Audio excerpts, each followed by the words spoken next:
মালদা জেলা জগৎ বিখ্যাত আমের জন্য, কিন্তু লক্ষ্য করা যাচ্ছে বিঘার পর বিঘা, একরের পর একর যারা আমের গাছ কেটে সাফ করে দিচ্ছে, এর ফলে পরিবেশের ভারসাম্য নষ্ট হচ্ছে।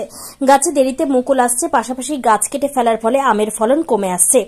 এই নিয়ে এবারে আন্দোলনে নামছে মালদা ম্যাঙ্গো মার্চেন্ট অ্যাসোসিয়েশন। ইতিমধ্যে সংগঠনের পক্ষ থেকে গ্রামে গ্রামে গিয়ে আম গাছ কাটা বন্ধ করতে সাধারণ মানুষকে সচেতন করা হচ্ছে এবং আম গাছ কাটলে নিকটবর্তী প্রশাসন এবং গ্রামবাসীদের রুখে দাঁড়াতে বলা হচ্ছে।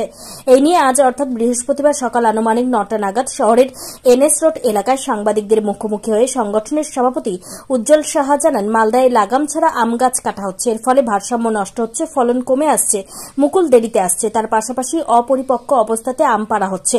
আমরা ইতিমধ্যে এই নিয়ে সচেতন শুরু করেছি। তৃণমূল নেতা উজ্জ্বল চৌধুরী জানান, যারা গাছ কাটছেন তারা কোনো দলের হয় না, তারা এক প্রকারের জমি মাফিয়া। এই সমস্ত জমি মাফিয়ার শাস্তি হওয়া উচিত। যারা গাছ কাটছে ওরা তো মাফিয়া, ওরা তো কোনো পার্টির হয় না। যে পার্টি আসবে সেই পার্টি, ওদের কোনো পার্টির হয় না। ও গাছ কাটছে ধরে নিয়ে যাও। মালদা জেলাতে একরের পর একর, বিঘার পর বিঘা আম বাগান কেটে ফেলে দেওয়া হচ্ছে। ফলে কিন্তু আবহাওয়ার পরিবেশের ভারসাম্যর কারণে আমরা লক্ষ্য করেছি এবছর আম গাছে মুকুল, কোনো গাছে মুকুল 2 সপ্তাহ আগে হয়েছে, আবার কোনো গাছে মুকুল ফুটেছে 2 সপ্তাহ পরে। স্বাভাবিক কারণে আমরা লক্ষ্য করছি যে আমাদের কিছু আম চাষি, আম ব্যবসায়ী বন্ধুরা যে সমস্ত আম পরিপক্ক হয়নি, ম্যাচুয়ার্ড হয়নি, সে সমস্ত আম গাছ থেকে পেরে তারা কিন্তু বাজারজাতকরণ করছে। এতে করে কিন্তু মালদার জেলার আমের সুনাম ব্যাহত হচ্ছে। ইতিমধ্যে মালদা জেলার 3টে প্রজাতির আম আমরা জিআই তকমা পেয়েছি। বিশ্ব খ্যাতি মালদার যে আম, এই আমের মান অক্ষুণ্ণ রাখতে আমরা আম চাষি, আম ব্যবসায়ী বন্ধুদের কাছে অনুরোধ করব, কোনোভাবেই কোনো ইনম্যাচুয়ার্ড আম আপনারা গাছ থেকে আপনারা পারবেন না এবং কোনো আমে আপনারা কার্বাইড দিবেন না।